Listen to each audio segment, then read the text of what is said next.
Yabamina Kwabim Emfa Emra Bedwem Jumedi so on Adom TV live on DSTV channel 280. Go TV channel 119. Multi TV Dig Box on your live and so yes to me on all our social media platforms. All our social media platforms from Facebook to YouTube. Maybe I could be searching for Adom TV. Share your comment on any enkenkai and famau. Medede akwesi in Sia Free Sabre Copin 71925. Ye video my Ghana a Hong Kong. Honorable Said Mubarak, a member of Parliament Madishia was Sunyani East constituency, and Honorable Akwesi Akwa, former Deputy Minister of Health, the member of Parliament Madishia was at Monda constituency in the Eastern region. Honorable Cordia. Adom. Alexander Akwesi Akwa. Agazi. Or sounds a journalist. Oh, proper one be when Jandan debut. Because school year Juma, Numa who do and never did that. The longest producer of Kamisi Fakai. Yeah. Chasabaya Juma, yet Jandam the enemy. Really, because school yet to tell me. I don't say Boko there. Adom Boko. Sunyani East to say. Sunyani East Boko, Sabre Games, a man for Obia Crado Muti. Adom TV. Yes. Baby, I could be an. Say, Sunya, my any dear cheaper. Sure. Yeah. So, by him say 6 months money. Yeah, no, great. Yeah. How you keep on with your promise? Well, me das baby. I'm for when I was on a mean chair tea for near her for Muti, son of Paya. Many no great. Say, Sunyani East, a constituency, Sebi. I call say Bantama. Edema MPP. Okay. I think so for the first time with hard work, you did go akwamu na nyankopon ya adom about ekoyi. Oton super edu gu yensam so. Ema so yen for etie yen eto abamaye. I think so ya fano serious pass say you be make sure say you do sunyen be dru baby aye so ye ne you mean kasa pama ye ne omokoye no. Okay. We my first akwanya we so we atade a shame near Sunyani Unity Festival. Oh, okay. Yeah, festival bia say match share with in collaboration with the municipal assembly say ye be say ye ne Sunyamai ye be make sure say bi ye mabunu na enka say dodo na mu some talent bi and so amunya platform ebe showcase no sa festival we ebe masa akwanya no. Okay. Me kai pass ye ko elections me ne Sunyamai ka BBF ye coronation park ho say enne Ghana oka footballers dodo na afiribo no ene ahafoma mu na mzambai the likes of Asamoah Gyan ye former Blaster coach amunyina mu firi ho no nenso ukohwe coronation park ye wa embefeti Sunyani ntime ka sanya me Adom na enya akwanya as a member of parliament, you be lobby na you making sure they be push say you be timanya multi-purpose sports stadium e wo Sunyani. Ya mencha there enche bia His Excellency John Dramani Mama eba Sunyani and abonoma mu ebe ye thank you to. Nsema be kan ye na am say papa ne ba be sisu so ema am say amanfo enya gidi o minsem mu. Eno nti na ye hyehyɛ sa adwumade ba akono no. Na me Adom on the 5th of July ye ba be ye games kese programs no ehu bi na meti ho akere kakra no e be games kese games no ye pese nyame ya Adom a danu duru a MPP ni NDC be bobo because a unity program Christians ni Muslims be bobo amubo wi a ye be make sure say you some traditional teams be bobo for kwani be united. Okay. They also select their best teams or our best players they play with the former Blaster team we are then we make a statement Sunyani enye say MP nkwa na eka na ye nyina na ye pay multi-purpose stadium say ne be ya other talents like athletes, boxers, other places, Munina so betimi abaso abebe. In James near Imenisu Jamaica Kayano, you go so ye di hujuma. But now me no kasa yukura there will be a health work kese enyumreya tiamia ne wi bibia mesenya kosunya na makoka busuanfo ho na nyina ya tusa na mo no me da obibia ase na nyame Adom asunyafo obi anya krado na me no mbehia na ya tu empasa osunya nkrom. Ana ko siapa? Sunya Breni. Sunya JJ. Unless I want a MPP seat. Yeah, for the since since 96 more. Back on MPP for one boycott ya. That's 92 there. From there no you in this seat ni bium. And now Ababeje. Na nyame Adom. Who say borrow seat? Anye borrowed. Neni akonsele ne yabre. Sa djuma wa hye na campaign djuma di o. As wa sa sentem. So yeah. Edu osuba retain it ama NDC. Oh nyame ya adoma nkwanya hodin na de bia masema meka no. Bibia ye se bi na Ghana for no se bi ani abie wa bato ho. Okay. Ye pempuntuo. Enti nye obeboa apese obenya mpuntuo di amane manfo no. Safo na manfo tie no. Enye se bi kasa bebre. Yeah. Esimuntem. Well, any amra. 2020 election days are not in. When you have that say, Mr. Zanet here, I came down for bidding check and say, a mammo, a jobika, not you be a minimum and at home.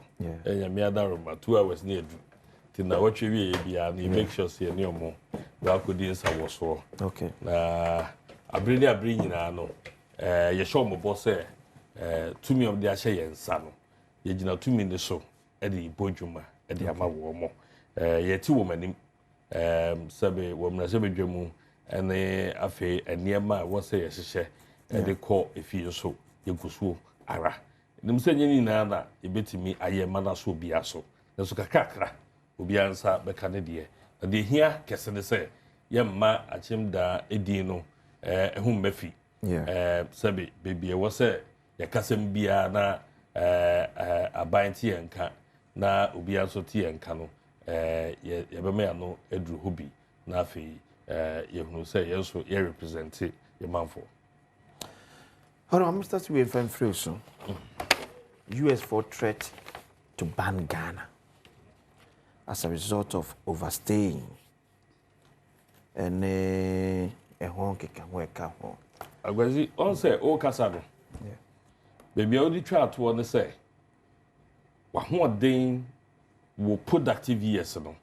Now, would the aqua Juma will be man so, over Bano Agogo. So the reality is that, Mamu have. Juma, who see contributed to economic development. Yeah. Say, Juma. Ye hu ye ho se adwuma na ye no eboa oman mu de ye hu ne se ye nya kwan a ye agi sika efi oman ho esan se oman no adwuma na nkasa nyinara no egina aban so ye ka on implement na ye de asha aban. Yeah, in fact US a wo ka ho ne asem nyinara no private sector na lead. Oh, nti nipa na offer wadwuma no offer wadwuma se Brabe contribute bibi e wadwumanim ansa ono so atekakra e de ama iti o contribute bibi a na ono so enya some growth e wo nadwumanim na wanya bibi e de ama iti energy a ye expend e wo ye mamu ha se ye hunu ba ukwa brochi mamu a ye ba mu ahunu se wo de wa ho oden e wo nim de e na ye adwuma because your contribution will definitely be felt. And kasabe COVID brebe mu a ne yenkwa adwuma na ban hwe atua yenka so na the party fie and only ye on mine no asudi the to no so ye tua obi aka enti no obi adwene say o ma adwuma. It is not about what I'm going to contribute, it's about what I'm going to make out of from the adwuma na wo dey ma me no enti obi a pekwan akọ because e hodo ye betua okayi. Unlike a said the area before you place value on a human now. That is it. Okay. Unlike a in the area before we pretend to work and so we pretend to be paid. A human there, that's yeah. And the answer was already waba. Oh, Jean said, Obi Bisobi said, Uka Juman, a dear Koye. Do I will have no. Bisawon say, and ne a Juma Becone Yeno, over pond 5 no. Bisawon say a Juma Ben and Baba because ye marku daily. Who tremble so many, who bow one bow, who be to be quite Juma, not why yet the home can be so, no, I call we say government employees, no, don't answer to a job. Government employees, lower levels, that by Aketriaso, or quite no pardon, causes I near didn't murmur, I know a from, but cooking a macula no idea. Oh, that's because of force we need a idea that obenya. 80 adding. Say US ede satabo no beto yeso esa say ye nim say nim die ekwanim e wo ho enti no obiara be person be kwa abrochi school no wa kwa kopɛ nimdeɛ no de aba na so obekɔ na ba be ka hɔ de a ɛne na de ɔmbɛyɛ no ɔmbɛyɛ ɛdo be force yɛn na yɛn so yɛ develop yɛ universities no sɛ ne ɛbɛyɛ a betimi atena ha ya no na yakɔ school na ewie a yɛtimi aso obiara we wie school dipa dodo a we wie school na no crap ɛpɛ kwan akɔ enti no dipa dodo a yɛde ato dwa sɛ wɔn apply for visa sɛ ɔmo kɔ aimu ahe ɛna timi sa aba emu ahe mpo ne ekosua deɛ no or the school no ayɛ kwan ɛna ɔde fa so ɛde akɔ that's their worry say obema 25,000 visas for studies yes na obekɔ classrooms any various schools no more apply no na emu 9,000 penalty me count that's it so 15,000 na nko school no kra mo wen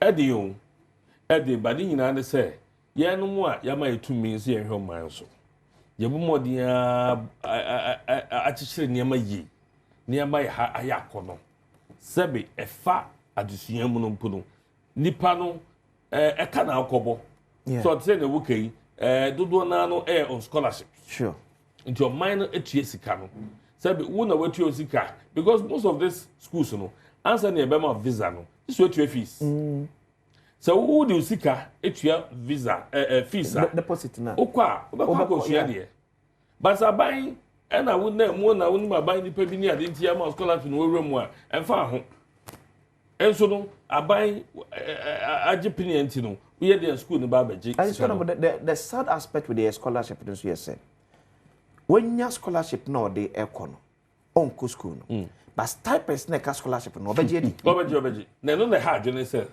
scholarship secretariat said nipa no utua the fees oni school mu hono mo ebia initial deposit na utua yeah ɛna ɔde kɔ oni school mu a we hear the to aso tua fees no ebia na contract wa sign it into betua na stipends no utua de ba hwan and it's also cost to because scholarship secretary must have a means of checking whether the people are in school or not.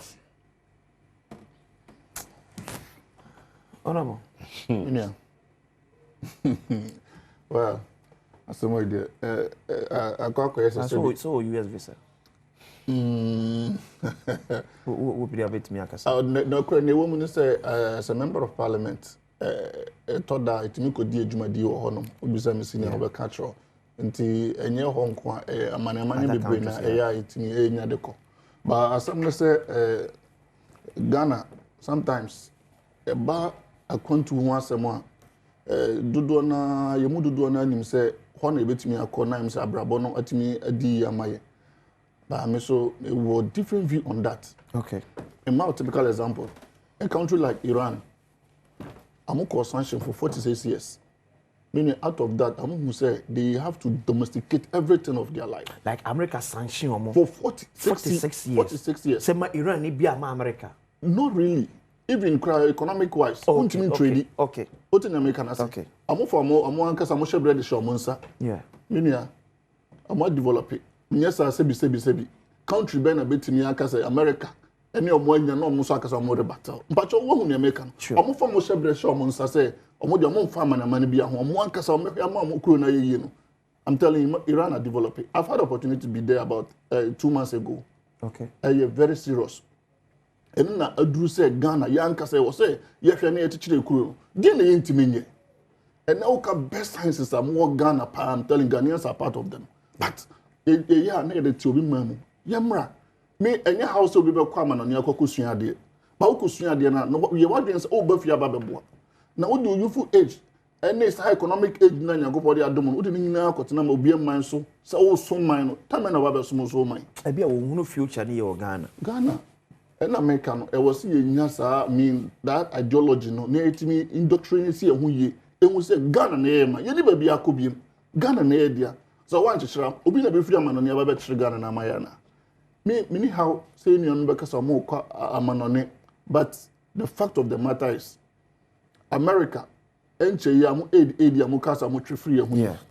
I'm say your budget no ya timi align no ma bia. Ye betimi dia cushion ya hu be bia na sa mo na free ba. Yeah. Tembi obi so e de ma obi so de ma wa. Masa emo ma onko wanim. But what na make na say. Enti no e was say Ghana for you started from the school a teacher for any parliament kura we you start any indoctrinated emma man for who say honestly Ghana is the best way and Ghana a country ya tena mu say yesom ye man for anase yesom ye man na ebetimi aboa ni edi mpuntu abre menua menka ntwatwa waso no to say adwumakuo binom saa service yi menua say abrante awie sukuu okopa adwuma ye na Ghana ni ejini sika ansa na wakakoye saa adwuma no ono fa ne say okay say saa de ne man pesa sika na menkɔ amano ne na menkɔ tena se e wo say yehu say ye man ni so obi awie sukuu ne ma me ne papa no ahwɛ na ma na tima awie sukuu na wo say akopa adwuma police service okotua be say 20,000 30,000 ansa na wanya adwuma ya ɔne waka saa ne man fa Libya kwa no so na menkɔ nipa dodo say na benya saa sika na akotua enia we na mafa ho aka kyerɛ me manfo say me wo Accra hai parliament matimi awurawura mpanyinfo ho manya adwuma kakra de akofie se me manfo mo fa mamrante ne maba wo ma wie school na mate se panyini bi wakwakofa atira kwa disika even thousands cedis me ma kan se me ma police fo achew because me meti as a member of parliament na me se me pe na nyame ayi adom maba benya bibidi akoma me manfo na wo panyini bi wakwakofa atira kwa disika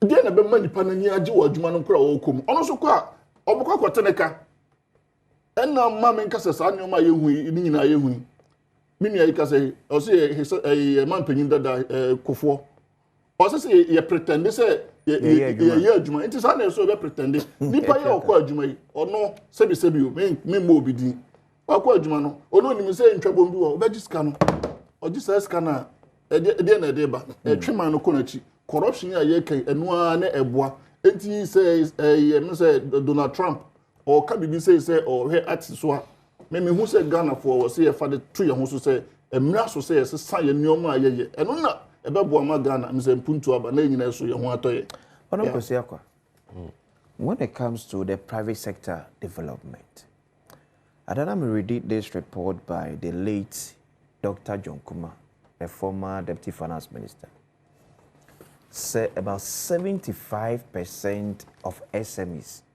in Ghana doesn't grow beyond 5 years. And if as a nation you deal with unemployment, have we as a nation asked ourselves why these SMEs no make me offer the chunk of the unemployed youth no ain't mean grow beyond 5 years? Yeah, I do with it. I was saying, and can the topics are Yashin, a beja to what I can discuss with you, because you know, I've come from the private sector. Yeah. I mean, for close to about 15, 16 years, I've been managing hospitals at a group. And every year, every 2 years, be any politics, every 2 years, I churn out a hospital. Okay. At a group. Sometimes we translate, I'm a non-medical person, like okay, I'm a journalist. But nyamiye ba do me koye adwuma e wo health insurance na me nanti buka kra na me hu say there be health business. It is not only for the professionals. In fact, ye no mo no ye betimi atete na I employ professionals no na oma ye adwuma. And then I can pride myself to say as a single person I own more fleet of hospitals than any other person. About 6-7 hospitals I employ, and it's been running for 15 to 16 years. What does it? Adentia. What is the secret? Because I have a passion. Adentia. Me tia juma no mafa professionals. It's in media me and say me manage, and I'm managing professionals in your juma. I think said the ama SMEs in grow any one governmental support. Sebi. Maybe I make say one of the things that I did back when make us a mesum MPPR. And it say, what immediate a government program, be to say NHIS buy. Na Emma private hospitals no, and so it me expanding no many attendance. It a buy edit ba. Na se ubie sa shishe ni mua. Emma quine. Emma private sector no etapo into it. And until I a cabro for kaka say enabling environment. Enabling environment. Sabi, and then a buy say what the free SHS or the private schools ever become free SHS. Gradually, yes. Me, I'm not happy with it because almost started on the day school. But that program of free SHS, it grow private schools. Okay. So, you know, media say abai was set systems, na private sectors, about tap into it, not about benefit. Government any kind so or running business. Government the say yen share per policy. Na yen share draw framework na private sector no and grow within.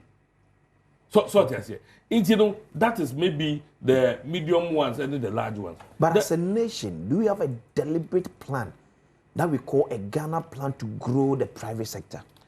Ni nyina no ejina aban so. Aban yi be ya ban this way. E dey hihye bebree bai. Unfortunately, 6 months into time, and I say 24-hour do. They say the policy be about parliament. Go through the committee. No, I mean, yeah, quite ready. But 2 days ago in parliament, holidays is everybody. Minority, you can't be baby and say, yes, sir, you're against holiday. But I quite to say, I buying promises are oh yeah.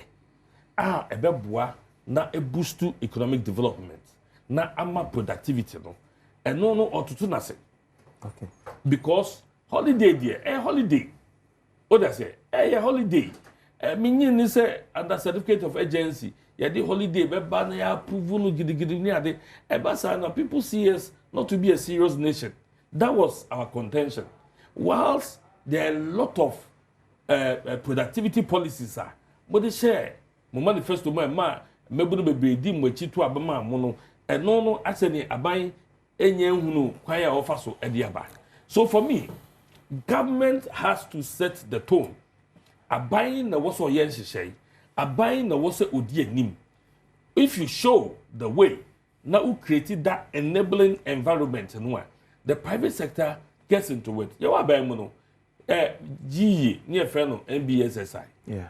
Na ubiye no man no buso adwuma no but erebi ekoye adwuma wo ho kosi yeah kosi senia odini nim de ehihye GEA anamon a wo fa so a na odi peja SSME na nya de ketwa ayi hairdresser for adepamfo hwe I was here to hear you name. Atade a wo shey. Wa ma Ghana ni adwuma. Sure. Me media ma shey. Ghana ni no mama na adwuma. That me ka. Me say sika me de ma me tailor. Sika me de ma me tailor. Esai say wo wo ha won sra mpo na no adwudwa na de abram. Oba na wo so sign de man. Atade na efe. Iti na won hye suit bio. Won konko hye atade a wo de ma broni adwuma. So that say. Enso titibiri mu no Ejuma be no tailor. So that say. Ejuma be no shoemaker. And so they are making the money. Yeah. And then no mo year ejuma last week is the last 2 weeks. Menya abaiwe bia okra Guinness World Record. Or the fastest dreadlock Lucky TB. Okay. We win okra sa title. Na me fan na me organize the constituents about 350 to 400. Etrianica within a matter of 10 days. Will be about 3 days, 4 days near the chicho mumu. Last week, we call you be a babadamase, other here or a hairdresser. But normal hairdressing now no ye. But Obasa training way be no. With him, I call lock you be the 250 cities. Within 3 days, more course our training. 18, so I say, me as a member of parliament, because me a private sector person into and I'm more me too in and I'm more enable the youth in my constituency. No me nyom nsad wadwuma. Nipa ni ba wa me share skill obedamase. Because sa anamon na metuo no e anamon no a amma no skill. You obedi the ho sa. Skill. Capital skill. Me dey share nsem e no odiba be didi ho sa. Dan say me ma say je.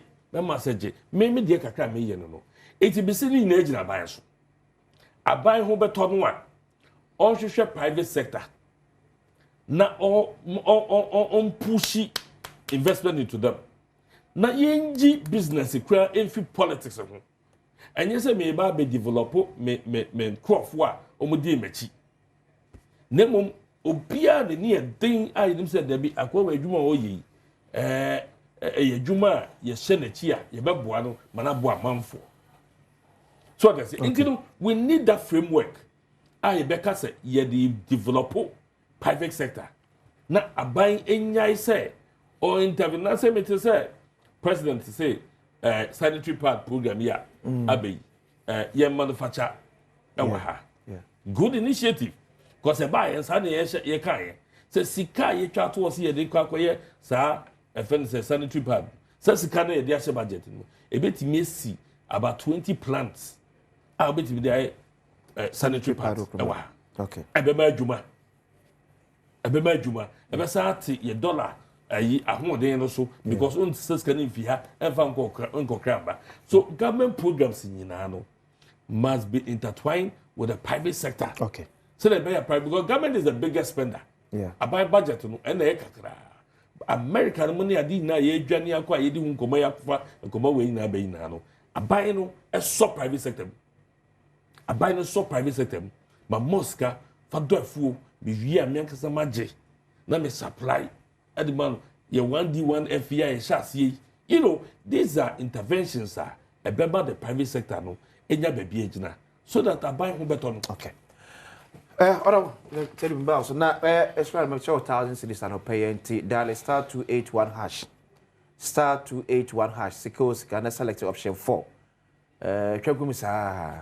Twebgumsa dodo bia betwa bia bet me apeke o number na otimi awi ni 1000 cedis and pay mba repon a me ma 1000 Ghana cedis for watching bedroom and now pay on Adom TV star 281 hash no select option 4. Ona be say Menia that's be and dem say juma dey enu wa ye ni nyina wi because and some NDC ye kan ya de baba mu na me say o asen asi so ama ye biem no because a program like NAPCO na you see kai say be ya dey makwa but even cry sign car say you are finding over 100,000 masa nhwemu ko na bibia ndrusa ni anenke wo say aban ye no na nne His Excellency John Dramani Mama o misa wa hwehwe e de agu akwan mu a na Ghana mabunu no adodo na e de omo ho ahyem ye program say sa flash program say de ba ye adwuma wura ne sa anyuma no ne youth employment menua Ghana ni bia pe bia ya uko online uko apply then they pick you yeah your political background near the ade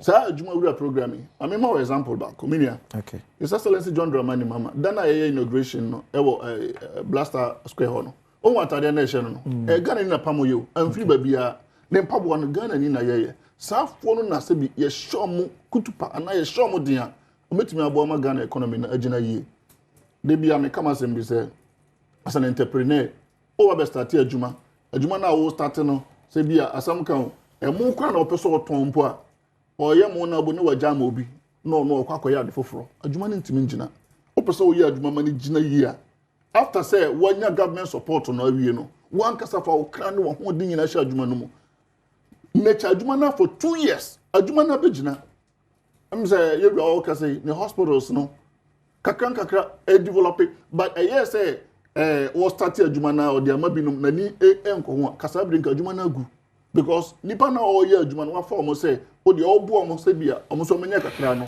uni hope de na mo adwuma na adwaja mu na ni nyina no me hu say ehyehyɛ aban ade agu akwan mu no in the next 4 or 5 years to come no ibo say Ghana say bi enyuma ankran kasa ye no ebetu mpon ama Ghana so afa ntuma pafria yenuanom de say bi ye kasa ye pamatade ahyew eni kon de yenuanom people amoya ade ho kese I quite remember say ye be call election no efa bibiti say free SHS asema ni ye kan ye kasa ye be review no na mo kasa se ye be cancel no menua enne Ghana fo omo ye ankran adwuma no a mo say mo ye private school no aban so obo mo so amaba mainstream no aba be kan ho bi se bi yes na se nken kasa ba be hye ma e the private schools no so aba be kan ho but there ye problem a me nyina ye ka ho asem no say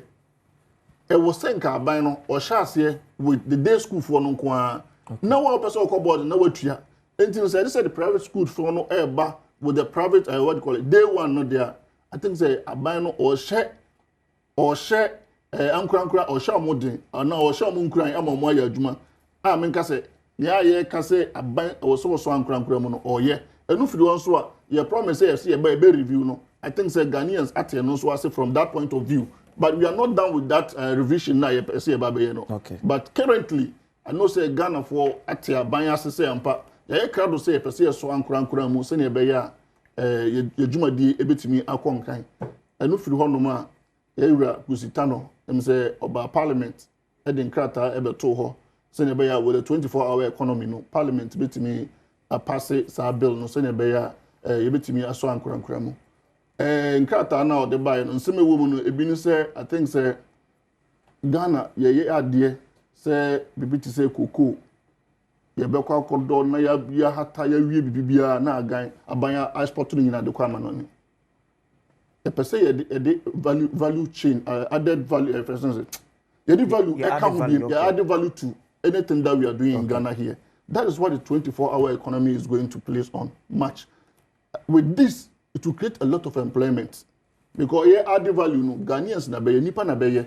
Okay. You bet me for mabunu na Ghana for am wo pepa so mpo so mo ye adwuma no no mo aye with this yes say we na ye ka say ye exporting so a enam say yetimi add value no you bet me a lot of sika ebeboa ma neoma akọ ene me no nyina ye dun adanse ye aban ba yi dollar akọfom na amo say just a temporary thing. Moreover aban san intria contractors ka entina dollar na akọfom menua na me adom ene aban papa aba ama ye nyina ye hu His Excellency John Dramani Mama em say no more dia to akwa mo no de say nka enye say export na ebe ha adwen a dollar no nka akọfom crossing bi ejina yi but enam enhyehyɛ pa finance minister ene ye John Dramani Mama e dia go akwa mo no ntina ma say na me adom ne dollar no is stable enu firi ho a ene enim say Middle East ho na fuel e firi ba dodo na 25% efiri sa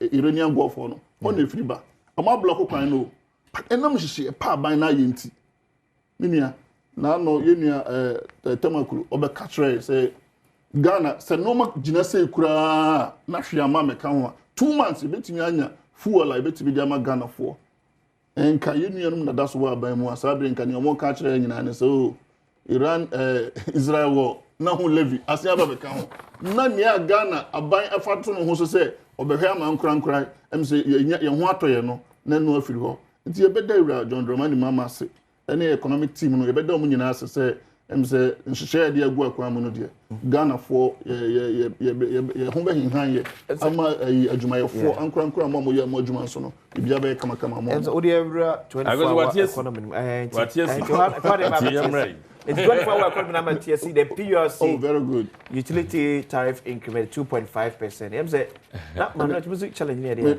Challenge no and say Sebe PURC omo price mechanism omo use. Factors are normally ejina ho ema yetimi eto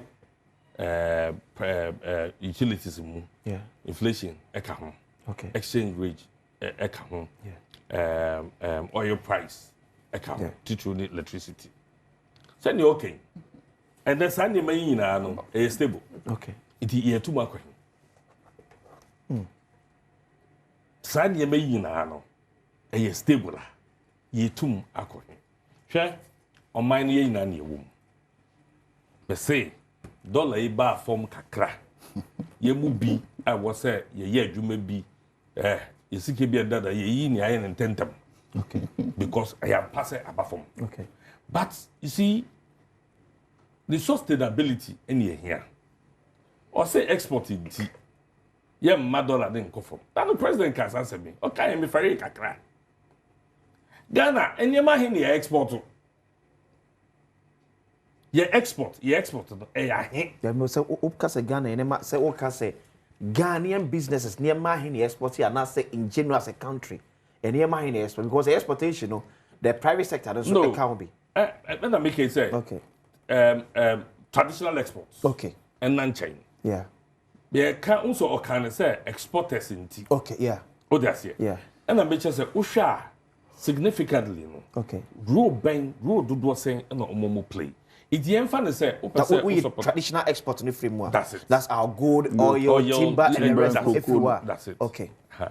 But share a car, you bought at the import. It's a pressure on the economy, no. A import. Import, okay. It is $1 the beba form.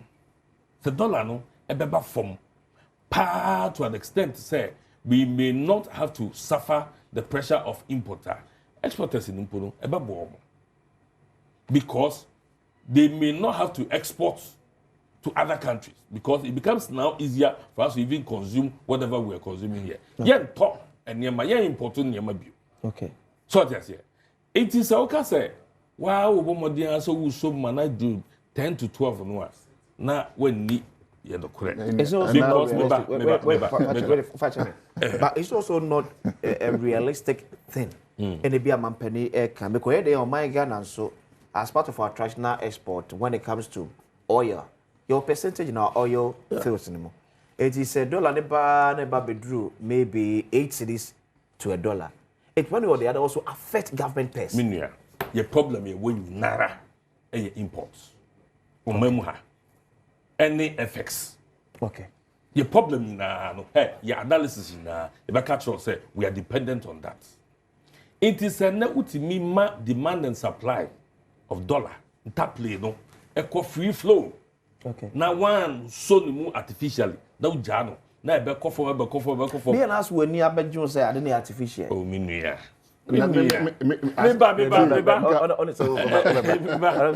Unim. Me say a bar from kakri. Yina no. I am bibi. Me What benefit? My benefit. Okay. Import beer. I was a me be calculate here. Na business can put me go bob say am dey intentem. Okay. I didn't tell them to me here. Be them because yeah, because me nyanya I want to say Okay. demand and supply. Okay. And interplay. Didn't me nya want to so. O say Didn't me nya sa want to so. that is when government comes to tell me say Okay. way no here. I have my analysis of my year no. The control of the monetary policy. Okay. Control of liquidity.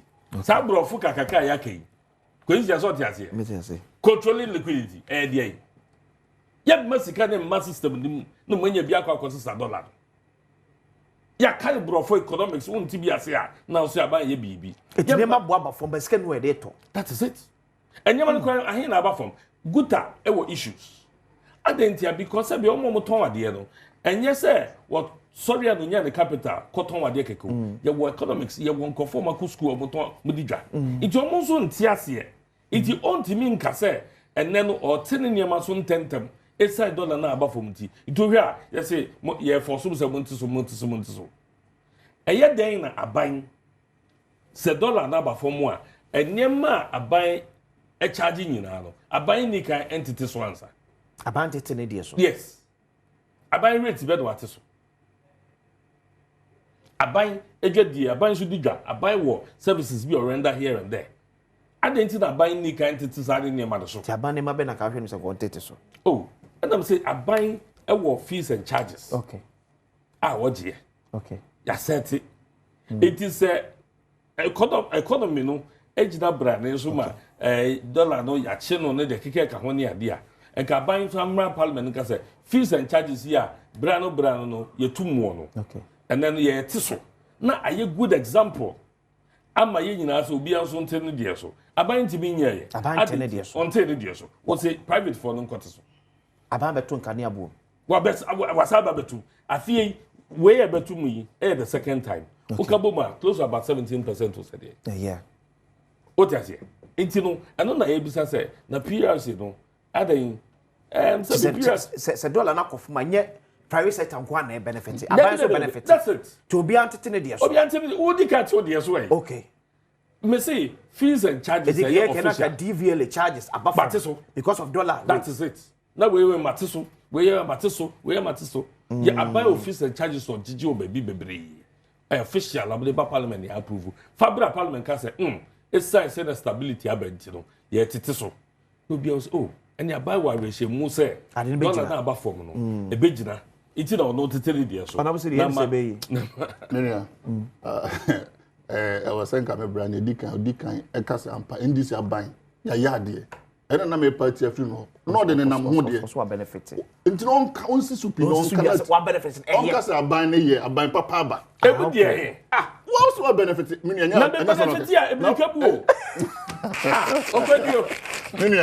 No crowd woman and say make a control. Because what's never said. Make us be say. Yeah. You know people before. Say Fugua any compare a pamasha no. They are very good at it. So how you all come once a minute your more there is tariff in APRs and yes Abia assembly in say IMF. Okay. Compare our country report on Nakai. I think page 86 or so. Minia. Amwa ya to say every quarterly, I was saying, Chiaka, even Coco near what Ghana had, I would have could say our watch Muskadi. Get fun, I'm more Coco, Nasas can want a bit, and you know, until do I say, I'm a buy now, I buy, say, I buy for a bar, say a yard the pole, a yard the bonu, I was so ginning in Aswa. Meaning, what in American? And then legacy, I quiet that Minkase, I buy or see about 2.1 billion. Ghana cities energy sector na debi sa e ba sa enu nyina ka ho okay minia MPP aban enhyehyɛ amo yegu honom enye ye papa John Dramani mama adwen papa ene hyehyɛ papa owa nka sabre I'm telling you nke tofu well no less than 25 cedis a liter I'm being honest to you Tenye John mama hyehyɛ papa oh of course onwa di one dance so yeah no ma world price the bar from it's not about world price masa you know Ghana has say world price and answer na maka so mete so na jo mama was started at world prices so Ghana has say enne enam hyehyɛ papa you John Dramani mama any economic on facha me what's a fool because ye nyina ya je tum say aban ni nsawo oni nsawo enti omo aka se dey tell mo price of course nyame ya dom kakra free say de saa nhye ne bae no ye yi amanyo sam na friefuo no so enti emfa ne say aban hye papa no e na affect the already established and share wo say fuo ne price ne cost betum e ba fo e beto so menia asema me no okay me say aban ne hye papa no ye nim ye nuanom de omo dimbe ye ne Ghana ha say nyoma na ekọ from crampo still na mo de bi ka ho ene me ekọ from ene ekọ from kra wo wiase nyina mu na Ghana de bi ka na covid da you know de na ya hu na say me se wo firi abroche na wo wura Ghana say ya obetua sika say covid fee Isbet hotel ba ko wo sunyan me chia ye papa Sam Bennett me say ukokoto aduane wo ho no ma wo bekọ wo bo say ya twere bibi covid tax ni nyina ewo receipt tax o say ene free o o say ene free o o say free on mini asema make a show on say ya yi no ma bebre free ho ya ka do say yegusu eyi na make a show nyame adoma me ne nyina na parliament wo beto ho asem na enche kra se be covid level of course ni nyina free on na say covid enye ndisi na the buy but you say boss be yi nka mba ya no be yi na ni nyanya free ho tax say ye ko yi free yi levy am de buy ye edi hyehyɛ ni mboa ban pa na de bread na mo de levy buy de be e wa infa de levy de bi wa infa bisan say wa infa de bi bisan say wa infa na wusie tax ye adwuma o say wusie tax ye adwuma enye mo na wo de buy be ye adwuma de adwuma na mi bisaw wusie tax ye tiwoda me say o say wusie tax ye tiwoda na e system no eti musu mun ko yi de levy de levy masaka no kra utwa de levy bi me say de bi bisan me say sa wusie tax na mo de campaign no obi entua bi okay it was just on the emission levy no emission levy na mo twen ye say nka it was just for to about mo o na nka mo it was just on the books but nyame odo Ghana for the levy nyame odo Ghana for nyame odo Ghana for ya suspending came free or job dey buy wia okay anaju kuntina say Messi ewe hefa omo pass ye we talk okay now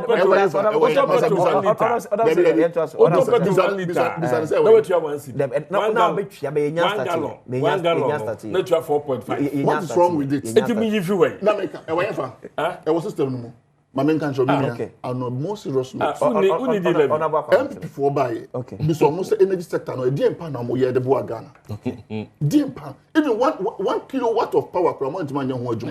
Oh, of course. Then I'm here catch it. Just say it. What me know not say. Papa so ha. Ghana for so Minia. I dream pan net des adwuma ko ni nyina chi ni say. Na me adum enu say 4 years be do I say John Dramani mama. Or then the time no be ba wie no. Okay. Nanka ya nyanhye ye pa ebeboa saa dum so a enka setem bia ehye Ghana for kon ayetimi for so ye by 2016 ending na Ghana dum so awu a yewura baomia eka say dum so eni Ghana biem no hwana ye in disaster by 2016 amoba ba mu hwana ye ho adwuma especially John Dramani mama and na ye ho population no kwa na ekosoro economy ni grow na grow with this we need a lot of energy sector ebetimi aboa ma sustain Ghana. Not in this generation, no. Generations to come. And who Jumana, your Papa John Dramani mama. Any painful share one, your this live neighbor. Fine. Any about them say a quack dear. You share okay, fine. You say you hear sir Iran, any sir Israel, you need to be a quack. Hey, what can be? Also say, what can Iran Israel? Oh, then I mean, come on, hey, any idea what? Into Ukraine. Ene Russia dia no. Why? Na movie. Na movie. Masa ebini we. Tell ka show no. You get in Russia dey movie. Senior metima ye nyo uni ma menka masem mama me masem. Asem ne say. Mo ka so me say Iran Israel. O be so beti. Debi. Mama me anka Ukraine e Russia. Mo dia movie ye no dia na man fa ma. Mo de ho ensam beto Ghana for so etoto no ma mu. When I say John of the Sudan, you have to travel. Okay. Must have no man emra from. It is a deal via okay. And this system. It's one of said for you there. You think say the relative stability na yenya with our forex no exchange rate no because of enhye papa abande agu akwamuntia.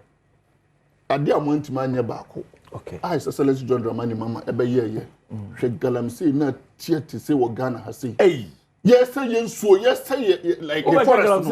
Oh, of course. At the end of course. Your minister and TV so and so.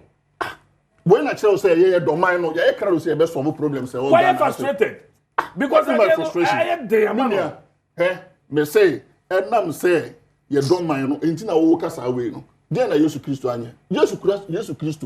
Say o 2 minutes of betman nipa. So ko do Lazarus and then na hono sun ye. Wanzu. What sun ye nti want man Lazarus ana.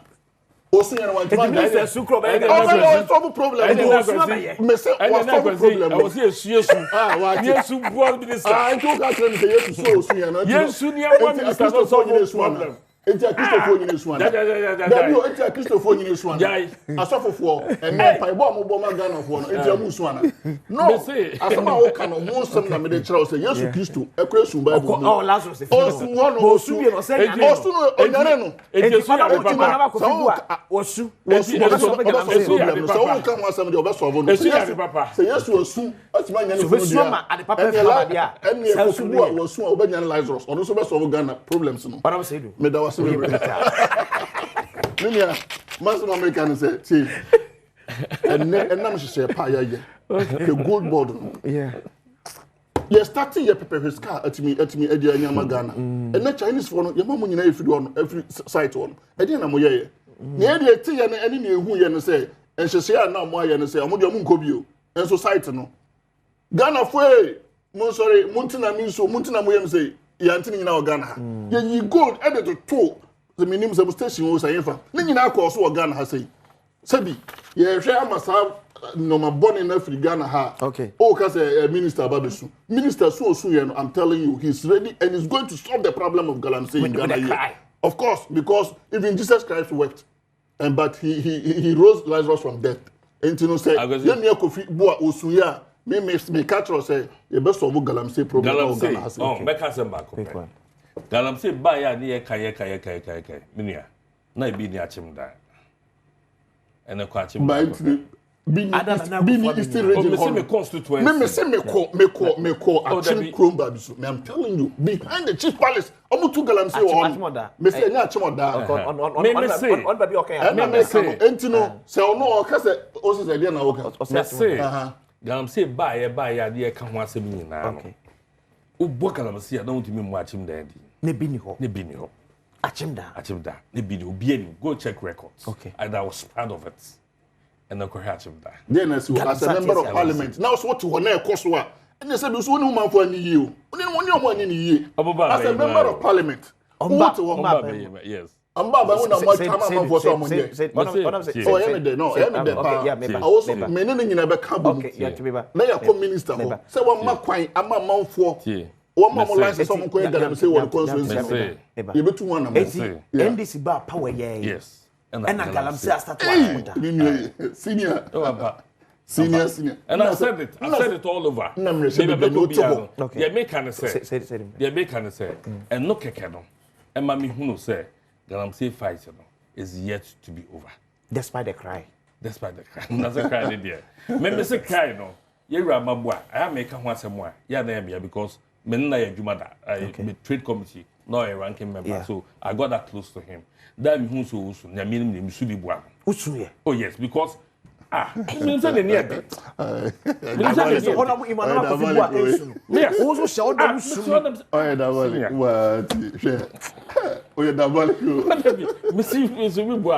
Because meaning say a frustration that and breaking yeah,